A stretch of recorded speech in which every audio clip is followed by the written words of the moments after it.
شفا حاصل کرو۔ اور اسی طرح دوسری جگہ پر نبی کریم صلی اللہ علیہ وسلم نے فرمایا کہ جب تم میں سے کوئی بیمار ہو جائے تو اس کو سورہ فاتحہ کے ذریعے شفا دلانے کی کوشش کرو، یعنی اللہ رب العزت سے دعا بھی کرو اور سورہ فاتحہ دم کر کے اس کو دوائی وغیرہ یا پانی وغیرہ پر دم کر کے اس کو دیا کرو تاکہ اللہ تعالیٰ اس کو جلد سے جلد شفا دے۔ اب چلتے ہیں سورہ فاتحہ کی ترجمے کی طرف۔ بسم اللہ الرحمن الرحیم۔ الحمدللہ رب العالمین۔ تمام تعریفیں، الحمد ہم تعریف کو کہتے ہیں، الحمد تمام تعریفیں للہ اللہ ہی کے لیے ہے، یعنی سب تعریفیں اللہ ہی کے لیے خاص ہے۔ وہ تعریفیں جو اب ہو رہی ہیں، وہ تعریفیں جو پہلے ہو چکی ہیں اور وہ تعریفیں جو بعد میں ہوں گی، وہ سب تعریفیں اللہ ہی کے لیے خاص ہے۔ رب العالمین جو رب ہے تمام جہانوں کا۔ رب جو ہے یہ رب عربی زبان کا لفظ ہے، اس کا معنی جو ہے عربی میں مالک کے لیے بھی آتا ہے اور پروردگار کے لیے بھی آتا ہے۔ یہاں پر دونوں معنی درست ہے، یعنی مالک بھی کہہ سکتے ہیں اور پروردگار بھی کہہ سکتے ہیں۔ اللہ پاک تمام جہانوں کے مالک بھی ہیں اور پالنے والے بھی ہیں۔ عالمین عالم کی جمع ہے اور عالمین جو ہے یہ علم سے لیا گیا ہے۔ اللہ تعالیٰ کی تمام مخلوق عالم ہے، اس لیے کہ اپنے خالق یعنی پیدا کرنے والے کے معلوم ہونے کا ذریعہ ہے۔ یوں تو ساری مخلوق بحیثیت مخلوق کے ایک عالم ہے، لیکن مخلوق کی بے شمار قسمیں ہیں، ہر قسم کو علیحدہ علیحدہ عالم قرار دے کر عالمین جمع لائی گئی، یعنی کہ اس میں اس طرف اشارہ ہے کہ اللہ پاک کے جاننے اور پہچاننے کے لیے ایک عالم کا بلکہ اس کا ایک ذرہ بھی کافی ہے، لیکن عالم اتنے زیادہ بے شمار ہے کہ ان کو دیکھ کر اگر کوئی کوڑ مغز یا بد باطن خدائے پاک کو نہ پہچانے تو اس کی محرومی، بدنصیبی، جہالت اور حماقت کے سوا اور کیا ہے۔ پھر ہر چیز کو ایک عالم بتا کر اللہ پاک کو سب عالموں کا رب بتانے میں ان مشرکوں اور جاہلوں کی بھی تردید ہے جو بعض مخلوقات کو معبود مانتے ہیں اور خالق کو چھوڑ کر مخلوق و مملوک کے سامنے جبین نیاز رکھتے ہیں۔ پھر عالم کے بارے میں جو ہے مقاتل بن حبان نے فرمایا کہ عالم 80,000 ہے، 40,000 خشکی میں اور 40,000 سمندر میں ہے۔ حضرت وہب بن منبہ رحمۃ اللہ علیہ نے فرمایا کہ عالموں کی تعداد 18,000 ہے، لیکن صحیح جو بات ہے وہ کعب الاحبار نے فرمائی کہ عالموں کی تعداد اللہ تعالیٰ کے سوا کوئی نہیں جانتا۔ اللہ جل شانہ سارے جہانوں کا خالق بھی ہے اور مالک بھی اور پرورش کرنے والا بھی ہے۔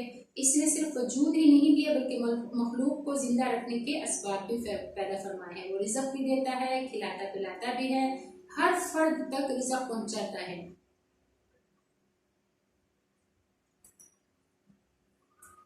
اسی طرح اگلی آیت میں اللہ رب العزت نے ارشاد فرمایا الرحمن الرحیم، وہ بڑا ہی مہربان اور نہایت رحم کرنے والا ہے۔ مالک ہے یوم الدین، بدلے کے دن کا۔ الرحمن الرحیم یہ دونوں جو ہے مبالغہ کے صیغے ہیں، یہ رحم سے نکلے ہیں، رحم سے مشتق ہیں یعنی رحمت سے۔ بعض علماء کا قول ہے کہ دونوں کا ایک ہی معنی ہے اور اکثر علماء یہ فرماتے ہیں کہ رحمان میں رحیم سے زیادہ مبالغہ ہے، چونکہ دونوں ہی مبالغہ کے صیغے ہیں اس لیے ہر ایک کے ترجمہ میں معنی مبالغہ کا خیال رکھا جاتا ہے۔ رحمان اللہ کے علاوہ کسی دوسرے کے لیے استعمال کرنا جائز نہیں ہے اور رحیم اللہ تعالیٰ کے علاوہ اس کی مخلوق کے لیے بھی استعمال ہو سکتا ہے، جیسے کہ اللہ رب العزت خود قرآن پاک میں فرماتے ہیں نبی علیہ السلام کے بارے میں کہ بالمؤمنین رؤوف الرحیم، کہ نبی علیہ السلام مومنوں کے معاملے میں بہت نرم اور رحم کرنے والے ہیں۔ مالک یوم الدین، دین جزا اور بدلہ کو کہتے ہیں۔ یوم الدین بدلے کا دن، اس سے قیامت کا روز مراد ہے۔ اس دن یعنی قیامت کے دن خیر اور شر کے بدلوں کا فیصلہ ہوگا، ہر شخص اپنے اپنے عمل کا نتیجہ پائے گا۔ اللہ پاک کے رحم و کرم کے سوا کوئی راستہ جان چھوٹنے کا نہیں ہوگا، اور اگر کوئی سفارش کرنا چاہے گا تو بغیر اجازت کے سفارش بھی نہیں کر سکے گا جب تک اس کو مالک یوم الدین سفارش کی اجازت نہ دے دے۔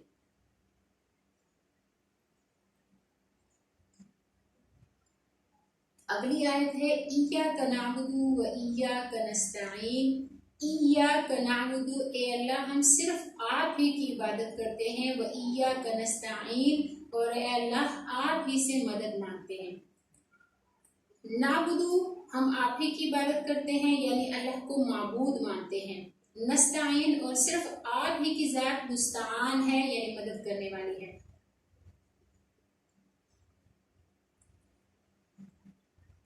یہاں پر جو ہے شروع میں جب بندے نے اپنے رب کی تعریف بیان کی تو اللہ اپنے رب کی اتنی تعریف بیان کی کہ یہاں پر انسان جذبے میں آ کر اللہ رب العزت سے خطاب کرنے لگا۔ اول یہ خطاب کیا کہ اللہ ہم صرف آپ ہی کی عبادت کرتے ہیں، اور پھر یہ کہ اللہ ہم صرف آپ ہی سے مدد مانگتے ہیں۔ پھر تیسرا سوال بندہ کرتا ہے کہ اہدنا الصراط المستقیم، اے اللہ ہم کو سیدھا رستہ دکھا دیجیے، یعنی اے اللہ ہم آپ ہی کی عبادت کرتے ہیں، آپ کے علاوہ ہم کسی کو عبادت کے لائق نہیں سمجھتے۔ گویا کہ سورہ فاتحہ پڑھنے والا شخص جو ہے وہ خود اللہ کے علاوہ جتنی بھی مخلوقات ہیں جن کی عبادت کی جاتی ہے، ان سب مخلوقات کو خالق ماننے سے اور معبود ماننے سے خود بخود جو ہے بیزاری کا اعلان کر لیتا ہے،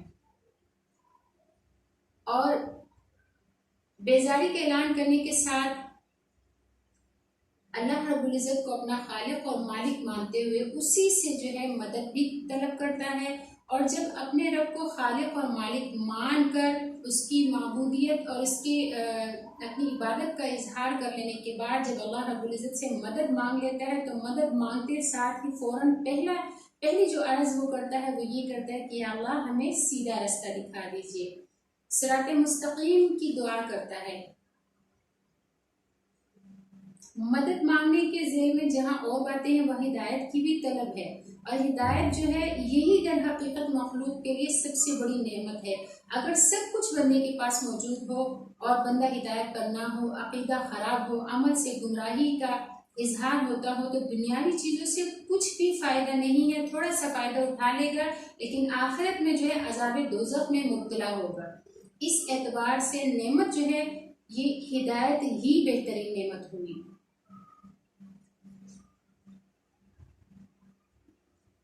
پھر یہاں پر ایک سوال پیدا ہوتا ہے کہ یہاں یہ جو اللہ رب العزت یہ سوال کروا رہے ہیں لوگوں سے کہ بندوں سے، مومنوں سے، کہ جو لوگ مومن ہیں، قرآن کو مانتے ہیں اور نماز بھی پڑھتے ہیں تو وہ تو ہدایت پر ہے ہی، تو ان لوگوں سے اللہ رب العزت بار بار ہدایت کا سوال کیوں کروا رہے ہیں؟ تو اس کا جواب یہاں پہ یہ دیا جاتا ہے کہ ہدایت یافتہ ہوتے ہوئے ہدایت کی دعا کرنے کا مطلب یہ ہے کہ یا اللہ موت تک ہدایت پر جمے رہنے، مضبوط ڈٹے رہنے، ثابت قدم رہنے کی ہم آپ سے دعا کرتے ہیں۔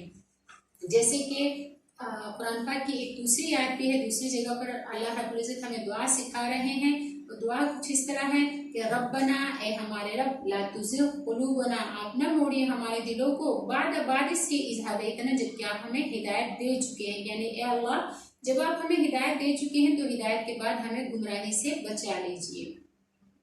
اگلی آیت ہے صراط الذین، راستہ۔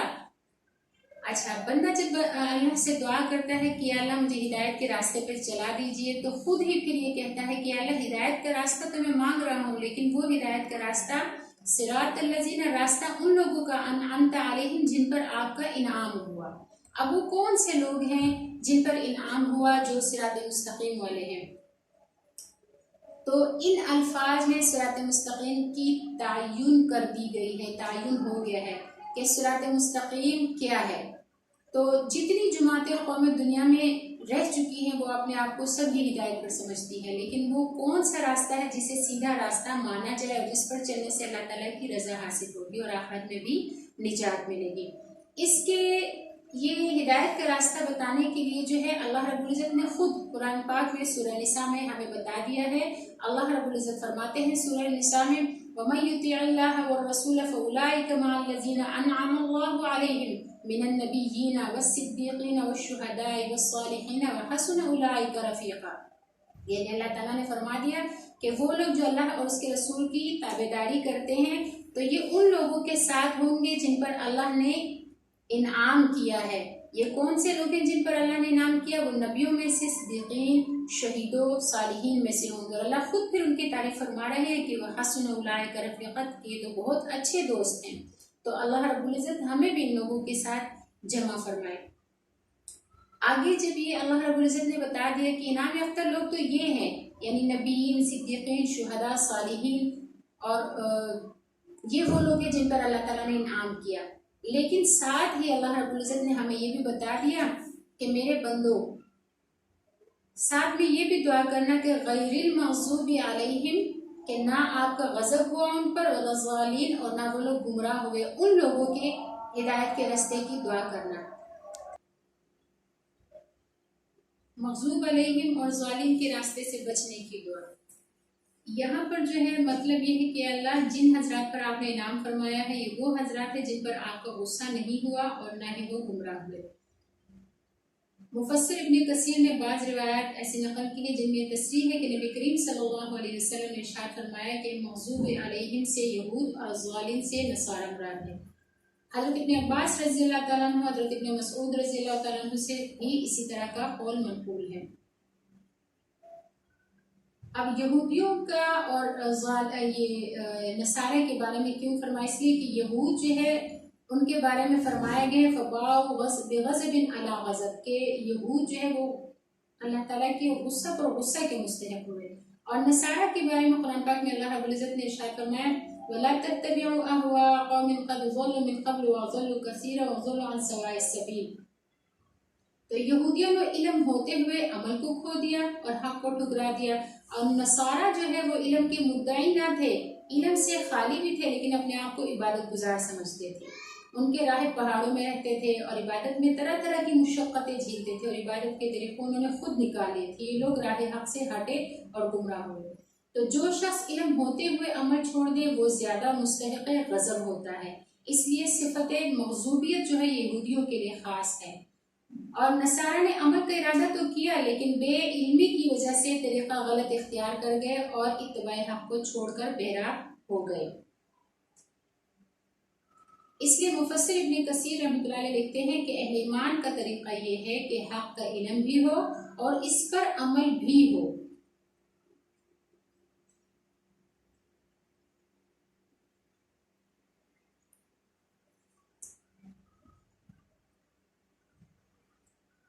سورہ فاتحہ کے ختم پر اہل ایمان سے یہ دعا کرائی گئی کہ یہودیوں اور نصرانیوں دونوں جماعتوں کے طریقوں سے علیحدہ اور بیزار رہیں۔ نماز میں بار بار سورہ فاتحہ پڑھتے ہیں اور یہود و نصارہ کے طریقوں سے بچنے کی دعا مانگتے ہیں۔ اب مسلمان غور کر لے کہ وہ ان دونوں جماعتوں کے طور طریق سے کس قدر دور ہیں، اور جن حضرات پر انعام ہوا یعنی حضرات انبیاء کرام علیہ السلام اور صدیقین اور صالحین، ان کے طریقوں سے کتنے قریب ہیں۔ حکومت ہو، سیاست، معاشرت، شکل و صورت، لباس، کسب، مال، تجارت، معاشرت، غرض کی زندگی کے ہر شعبہ میں غور کر لے، امت محمدیہ صلی اللہ علیہ وسلم میں یہود و نصارہ کی مشابہت اور ان کا اتباع پایا جاتا ہے، عوام میں بھی اور خواص میں بھی۔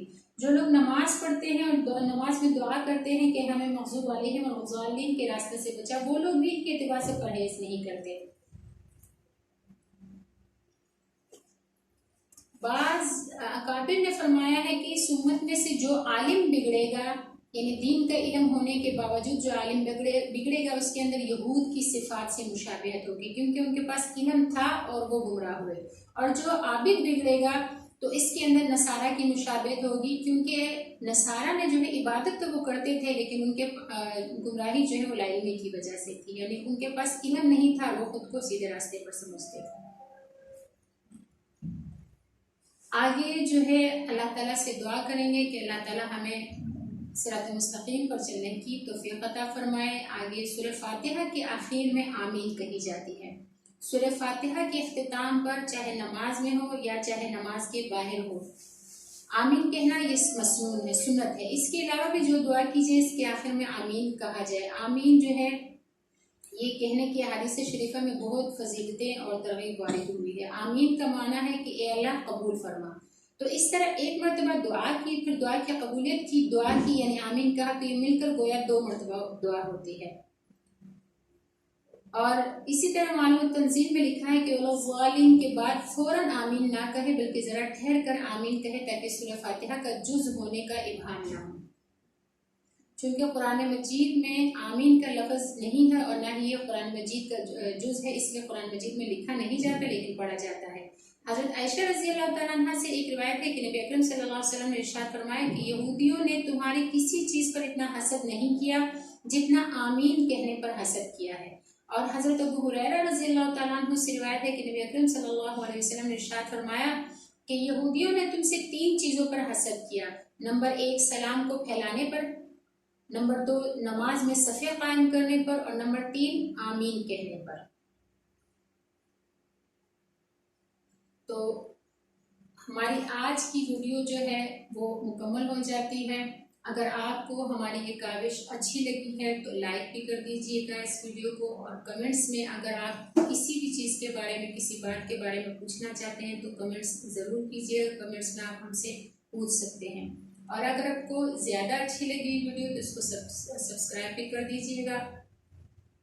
اگلی ویڈیو کے لیے دعا میں یاد رکھیے کہ اللہ تعالیٰ ہماری اس کاوش کو دنیا آخرت میں ہماری کامیابی کا ذریعہ بنائے۔ اگلی ویڈیو کے لیے اللہ حافظ۔ السلام علیکم ورحمۃ اللہ وبرکاتہ۔